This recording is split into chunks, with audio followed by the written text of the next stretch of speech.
Hi friends, నేను married మీరు చూసిన టెక్నికల్ తెలుగు ఫ్రెండ్స్. మన టాపిక్ ఏంటంటే వివో తరఫున ఒక మొబైల్ అయితే మనకు జూన్ 20కి అయితే మనకు ఫ్లిప్కార్ట్ అయితే లాంచ్ అయింది.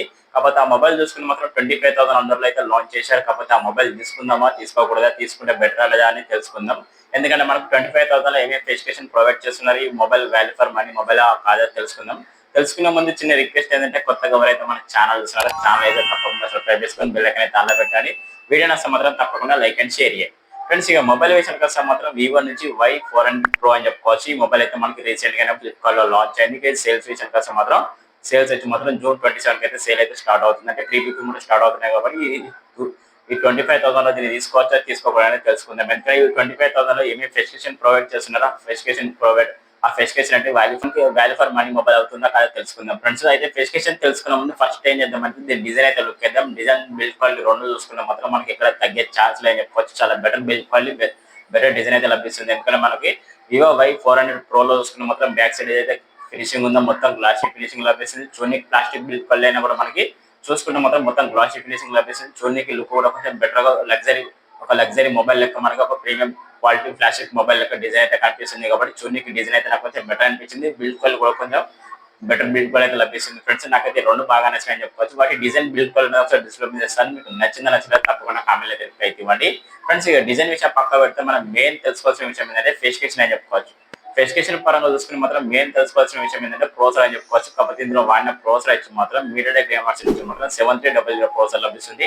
దీని క్లాస్ స్పీడ్ చూసుకుని మాత్రం 2.5 GHz క్లాస్ స్పీడ్ లభిస్తుంది. ప్రోసెసర్ వచ్చి మాత్రం 4nm లభిస్తుంది. దీని యాంటీ స్కోర్ చూసుకున్న మాత్రం 7,20,000 వరకు అయితే యాంటీ స్కోర్ అయితే ప్రొవైడ్ చేస్తున్నారు. కాబట్టి ఈ 7,20,000 యాంటీ స్కోర్ లో మనకి గేమింగ్ అంతా బెటర్ గా ప్లే చేసుకోవచ్చు. అంటే మాత్రం తప్పకుండా ప్లే చేసుకోవచ్చు. మనకి ఏదైతే బీజిఎం గేమ్స్ ఉంటాయో వాటిని అయితే కొంచెం మీడియం గ్రాఫిక్స్ లో అయితే మనకి ఎక్సలెంట్ గా ఆడుకోవచ్చు అని చెప్పుకోవచ్చు. అంటే మీడియం గ్రాఫిక్స్ లో మనకి ఎంత హెవీగా గేమ్ ఆడినా కూడా మనకి ఇక్కడ లాగ్ ఇష్యూస్ అయితే ఉండే అవకాశాలు లేవు.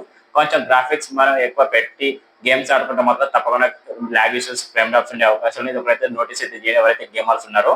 మల్టీటాస్కింగ్ చూసుకున్న మాత్రం ఎంత హెవీగా మల్టీటాస్కింగ్ చేసినా మనకి ఎక్కడ ఇబ్బంది అయితే ఉండదని చెప్పుకోవచ్చు. ప్రోసెసర్ లో చూసుకున్న మాత్రం ఎంత హెవీగా మల్టీటాస్కింగ్ చేసినా చాలా బెటర్ ప్రోసెసర్ అయితే లభిస్తుంది. విత్ మనకి గేమింగ్ పరంగా చూసుకున్న మాత్రం బీజిఎం కంటే మనకి ఫ్రీ ఫైర్ అయితే గేమ్ అనేది చాలా అద్భుతంగా ప్లే చేసుకోవచ్చు. మనకి ఎంత హెవీ గ్రాఫిక్స్ పెట్టినా కూడా మనకి ఫ్రీ ఫైర్ అనేది చాలా కంఫర్ట్ గా అయితే ఆడుకోవచ్చు మనకి గేమింగ్ పరంగా చూసుకుంటే. ఫ్రెండ్స్ ఓవరాల్ గా ప్రోసెసర్ చూసుకున్న మాత్రం గేమింగ్ విత్ మల్టీటాస్కింగ్ రెండింటికి యూజ్ చేసుకోవచ్చు. చాలా బెటర్ ప్రోసెసర్ అయితే నేను అనుకుంటున్నాను. వీళ్ళు పెట్టిన ప్రైస్ చూసుకున్న మాత్రం చాలా best value for money processor అయితే నేను అనుకుంటున్నాను. నా ఒపీనియన్ మీకు నచ్చినట్లయితే తప్పకుండా కామెంట్ అయితే రిప్లై ఇవ్వండి. ఫ్రెండ్స్, అలాగే డిస్ప్లే కోసం మాత్రం డిస్ప్లే మాత్రం 6.7 ఇంచ్ 3D కర్వ్ డిస్ప్లే లభిస్తుంది. క్వాడ్ కర్వ్ డిస్ప్లే అని చెప్పుకోవచ్చు. ఇది వచ్చి మాత్రం AMOLED డిస్ప్లే లభిస్తుంది. అలాగే దీని రిఫ్రెష్ రేట్ వచ్చి మాత్రం 120 Hz లభిస్తుంది. అలాగే బ్రైట్నెస్ చూసుకుని మాత్రం 4500 nits అయితే పీక్ బ్రైట్నెస్ లభిస్తుంది. With in display finger print censor లభిస్తుంది. డిస్ప్లే కలర్స్ చూసుకున్న మాత్రం 1 billion అయితే నేచురల్ కలర్స్ అయితే ప్రొవైడ్ చేస్తున్నారు. అలాగే డిస్ప్లే ప్రొడక్షన్ కోసం మాత్రం కొరియన్ గ్లోబల్స్ ప్రొడక్షన్ అయితే లభించే అవకాశం ఉంది. కాబట్టి చాలా బెటర్ డిస్ప్లే అని చెప్పుకోవచ్చు. ఈ డిస్ప్లే ప్లస్ పాయింట్ ఏంటంటే సెంటర్ పంచ్ హోల్తో లభిస్తుంది. డిస్ప్లే వచ్చి మనకి కెమెరా కూడా కొంచెం బెటర్ గా ఉండే అవకాశం ఉంది. డిస్ప్లే చూసుకున్న మాత్రం ఓవరాల్ గా డిస్ప్లే అయితే కొంచెం డీసెంట్ అనిపించింది. మనకి ఇందులో ప్లస్ పాయింట్ వచ్చి మాత్రం బ్రైట్నెస్ అని చెప్పుకోవచ్చు. ఎందుకంటే మనకు 4500 nits పీక్ బ్రైట్నెస్ ఉంది. కాబట్టి సన్లైట్ లో విజిబిలిటీ అనేది కొంచెం అద్భుతంగా ఉండే అవకాశం ఉంది. ఇది మనకి ఇందులో HDR సపోర్ట్ కూడా అవకాశం ఉంది. కాబట్టి ఇది కొంచెం బెటర్ అని చెప్పుకోవచ్చు. ఎందుకంటే వైడ్ సపోర్ట్ కూడా ఉంటాయి. కాబట్టి మనకి అమెజాన్ ప్రైమ్ ఇలాంటి కంటెంట్ అనేది మనం హెచ్డీలో చూసే అవకాశం ఉంటుంది. కాబట్టి చాలా బెటర్ డిస్ప్లే అని చెప్పుకోవచ్చు. డిస్ప్లే కూడా నాకు కొంచెం బెటర్ అనిపించింది. డిస్ప్లే విత్ ప్రోసెసర్ రెండు చాలా బెటర్ అనిపించినాయి. మీకు ఎలా అనిపించినాయి తప్పకుండా కామెంట్ అయితే రిప్లై ఇవ్వండి. ఫ్రెండ్స్, అలాగే కెమెరా చూసుకుని మాత్రం బ్యాక్ సైడ్ డ్యూయల్ కెమెరా లభిస్తుంది. Main camera 50 MP. ఇది వచ్చి మాత్రం సోనీ సెన్సార్ లభిస్తుంది. IMX నుంచి 882 సెన్సార్ లభిస్తుంది. ఇందులో పోర్ట్రేట్ షాట్, నైట్ మోడ్, అలాగే మనకి రియల్ వీడియో రికార్డింగ్ అయితే సపోర్ట్ చేసే అవకాశం ఉంది. స్టేబిలైజేషన్ వీడియో రికార్డింగ్ కూడా సపోర్ట్ చేసే అవకాశం ఉంది. అలాగే దీంతో పాటు సెకండ్ కెమెరా వచ్చి 2 MP డెప్త్ అంతర్ కోసం. ఈ రెండు కెమెరా చేసుకుని బ్యాక్ సైడ్ అయితే 4K రికార్డింగ్ ఉందో మనం 30 FPS అయితే వీడియో రికార్డింగ్ చేసుకోవచ్చు. అలాగే మనకు ఫుల్ హెచ్డీలో 60 FPS అయితే వీడియో రికార్డింగ్ చేసుకోవచ్చు. కెమెరా క్వాలిటీ చూసుకున్న కొంచెం గుడ్ అని చెప్పుకోవచ్చు. అంటే ఓవరాల్ గా బెస్ట్ అయితే కాదు, నార్మల్ ఓన్లీ గుడ్ అని చెప్పుకోవచ్చు. ఎందుకంటే చిన్న చిన్న పోర్ట్రేట్ షాట్స్ ఇలాంటి అయితే చాలా అద్భుతంగా తీసుకోవచ్చు. క్లారిటీ అయితే కొంచెం బెటర్ గా ఉండే అవకాశం ఉంది బ్యాక్ సైడ్ కెమెరాలో చూసుకున్న మాత్రం. దీనికి హైలైట్ విషయం ఏంటంటే ఫ్రంట్ సైడ్ సెల్ఫీ కెమెరా అని చెప్పుకోవచ్చు. ఎందుకంటే సెల్ఫీ కెమెరా వచ్చి మాత్రం 32 MP సెల్ఫీ కెమెరా లభిస్తుంది. 4K 30 FPS అయితే వీడియో రికార్డింగ్ చేసుకోవచ్చు. ఇది స్టేబిలైజేషన్ వీడియో రికార్డింగ్ కూడా చేసుకోవచ్చు. సెల్ఫీ కెమెరాలో చూసుకున్న మాత్రం ఇది చాలా హైలైట్ అని చెప్పుకోవచ్చు. ఎవరికైతే బెస్ట్ సెల్ఫీ కెమెరా కావాలనుకుంటారో వాళ్ళైతే దీన్ని అయితే తప్పకుండా లుక్ అయితే నాకైతే బాగా నచ్చిందని చెప్పుకోవచ్చు. ఫ్రంట్ సైడ్ సెల్ఫీ కెమెరా ఏదైతే ఉందో కెమెరా క్వాలిటీ చూసుకుంటే మాత్రం కొంచెం బెటర్ అని చెప్పుకోవచ్చు. ఏదైతే ఫ్రంట్ సైడ్ కెమెరా చూసుకుంటే బ్యాక్ సైడ్ కన్నా ఫ్రంట్ సైడ్ క్వాలిటీ అయితే కొంచెం బెటర్ గా ఉందని చెప్పుకోవచ్చు. నాకైతే బాగా నచ్చింది ఫ్రంట్ సైడ్ కెమెరా అనేది చూసుకుంటే.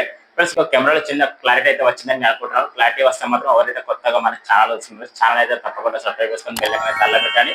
వీడియో నచ్చితే మాత్రం తప్పకుండా లైక్ అండ్ షేర్ చేయండి. ఫ్రెండ్స్ ఇక బ్యాటరీ చూసుకున్న మాత్రం బ్యాటరీ దీనికి కొంచెం బెటర్ అని చెప్పుకోవచ్చు. ఎందుకంటే మనకి బ్యాటరీ వచ్చి మొత్తం మాత్రం బ్యాటరీ వచ్చి 5500 mAh బ్యాటరీ లభిస్తుంది. అలాగే విత్ మనకు 90 వాట్ ఫాస్ట్ ఛార్జర్ లభిస్తుంది. కాబట్టి 90 వాట్ కాబట్టి మనకి ఒక 40 మినిట్స్ మాత్రం 100% ఛార్జింగ్ అనేది కంప్లీట్ గా ఎక్కేస్తాయి. బ్యాటరీ బ్యాకప్ అనేది చూసుకుంటే 21 అవర్స్ అయితే బ్యాటరీ బ్యాకప్ వచ్చేస్తే కంటిన్యూ యూజ్ చేసుకుంటే, నార్మల్ గా యూజ్ చేసుకుంటే మాత్రం 1 డే అయితే బ్యాటరీ బ్యాకప్ వచ్చే అవకాశం ఉంది. కాబట్టి చాలా బెస్ట్ బ్యాటరీ బ్యాకప్ అని చెప్పుకోవచ్చు.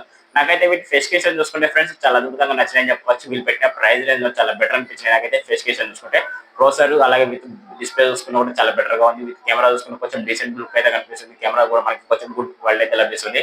బ్యాటరీ పర్ఫార్మెన్స్ అనేది చూసుకున్న కొంచెం బెటర్ గా ఉంది. కాబట్టి మనకి వీళ్ళు పెట్టిన ప్రైస్ రేంజ్ లో 25,000 ఏదైతే ఉందో ఆ 25,000 కి వీళ్ళు పెట్టిన స్పెసిఫికేషన్ చూసుకుని చాలా నాకు వర్కబుల్ అనిపించింది. మీకు ఎలా అనిపించినాయి తప్పకుండా కామెంట్ అయితే తెలిపేవాడి. మరిన్ని స్పెసిఫికేషన్ తెలుసుకునే ముందు చిన్న రిక్వెస్ట్ ఏంటంటే వీడియోకి లైక్ కొట్టకపోతే లైక్ కొట్టండి. లైక్ కొడితే ఏంటంటే మరికొంతమంది దీని గురించి తెలుసుకొని వాళ్ళు కూడా ఒక ఒపీనియన్ అయితే వస్తారు, తీసుకోవచ్చా తీసుకోకూడదు అనేది. ఫ్రెండ్స్ ఇక మరిన్ని విషయాలు చూసుకుంటే మాత్రం ఇందులో ర్యామ్ అండ్ రోమ్ అని చెప్పుకోవచ్చు. బేస్ మోడల్ మనకి 8GB RAM 120 వేరియంట్ లభిస్తుంది. అలాగే మనకు ఇంకోటి 8GB RAM 256 వేరియంట్ అయితే లభిస్తుంది. ఈ రెండు ఆండ్రాయిడ్ విషన్ వీటి ర్యామ్ కెపాసిటీ అలాగే స్టోరేజ్ కెపాసిటీ మాత్రం ర్యామ్ కెపాసిటీ వచ్చి మాత్రం LPDDR4X ర్యామ్ లభిస్తుంది. స్టోరేజ్ కెపాసిటీ వచ్చి మాత్రం 2.2 లభిస్తుంది. అలాగే మనకి ఆండ్రాయిడ్ విషన్ కోసం మాత్రం ఆండ్రాయిడ్ 15 లభిస్తుంది అవుట్ ఆఫ్ ది బాక్స్. అలాగే యూఏ గురించి వస్తే మాత్రం టచ్ ఓఎల్ లభిస్తుంది. ఇది కూడా 15 అని చెప్పుకోవచ్చు. ఓవరాల్ గా వీటి ఫ్యూచర్ చూసుకున్న మాత్రం కొంచెం డీసెంట్ ఫీచర్స్ అని చెప్పుకోవచ్చు. వీటి మనకి ఇందులో డాల్బీ అట్మాస్ సపోర్ట్ అయితే లేదు, డాల్బీ విజన్స్ అయితే లేదు. కాకపోతే ఆడియో పరంగా చూసుకున్న మాత్రం హైరీజ్ ఆడియో సపోర్ట్ అయితే చేస్తుంది. అలాగే మనకి డ్యూయల్ స్టీరియో స్పీకర్స్ అయితే సపోర్ట్ అయితే చేస్తుంది. అలాగే లౌడ్ స్పీకర్ కూడా ఉంటుంది. మనకి ఐపీ రేటింగ్ పరంగా చూసుకున్న వాళ్ళకి IP65 రేటింగ్ అయితే లభిస్తుంది. కొంచెం ఫ్లాష్ రేటింగ్ అని చెప్పుకోవచ్చు. మనకి వాటర్ లో చిన్న చిన్న రైన్ వాటర్ లో మనకి మొబైల్ అయితే సర్వే అవ్వగలుగుతుంది. మనకి ఏదైతే మొబైల్ ఉందో అది చూసుకుంటే మాత్రం ఓకే ఫ్రెండ్స్. వీటి స్పెసిఫికేషన్ చూసుకుంటే ఫ్రెండ్స్ ఈ రకంగా అయితే ఉన్నాయి. ఈ స్పెసిఫికేషన్ మీకు నచ్చినా తప్పకుండా కామెంట్ అయితే తెలిపేవాడి. వీటి గురించి ఎలా ఎక్స్ప్రెషన్ ఇచ్చానో అది కూడా తప్పకుండా కామెంట్ అయితే తెలిపేవాడి. దీని ప్రైస్ అయితే బేస్ మోడల్ ఉందో మనకి 8GB RAM 120 ప్రైస్ వచ్చి మాత్రం 24,999 అయితే పెట్టారు. కాబట్టి 24,999 లో దీన్ని తీసుకోవచ్చా తీసుకోకూడదు అని నేను అడుగుతాను కదా, తప్పకుండా తీసుకోవచ్చు ఫ్రెండ్స్. వీళ్ళు పెట్టిన ప్రైస్ రేంజ్ లో స్పెసిఫికేషన్ చూసుకుంటే కొంచెం డీసెంట్ స్పెసిఫికేషన్ అయితే వీళ్ళు ప్రొవైడ్ చేస్తున్నారు. కాబట్టి ఈ స్పెసిఫికేషన్ కి ప్రైస్ అయితే పెట్టగలుగుతాం. ఎందుకంటే చాలా బెస్ట్ స్పెసిఫికేషన్ తో ఉన్నాయి కాబట్టి మొబైల్ చూసుకునే నాకైతే బాగా నచ్చింది. మీకు ఎలా అనిపించిందో తప్పకుండా కామెంట్ అయితే తెలియవండి. మీకు క్లారిటీ వచ్చిందని నేను అనుకుంటున్నాను. క్లారిటీ వస్తే మాత్రం మీ ఒపీనియన్ అయితే తప్పకుండా కామెంట్ అయితే తెలియవండి. ఓకే ఫ్రెండ్స్, విన్నారని మీరు చూసిన టెక్నికల్ తెలుగు. ఫ్రెండ్స్ ఈ వీడియో నచ్చ మాత్రం తప్పకుండా ఎవరైతే కొత్తగా చూసిన వాళ్ళైతే తప్పకుండా ఛానల్ అయితే సబ్స్క్రైబ్ చేసుకొని బెల్ ఐకాన్ తాళం పెట్టండి. వీడియో నచ్చ మాత్రం తప్పకుండా లైక్ అండ్ షేర్ చేయండి. ఓకే ఫ్రెండ్స్, విన్నారని మరో కొత్త మొబైల్ కొత్త వీడియో మళ్ళీ కలుద్దాం. టాటా బాయ్.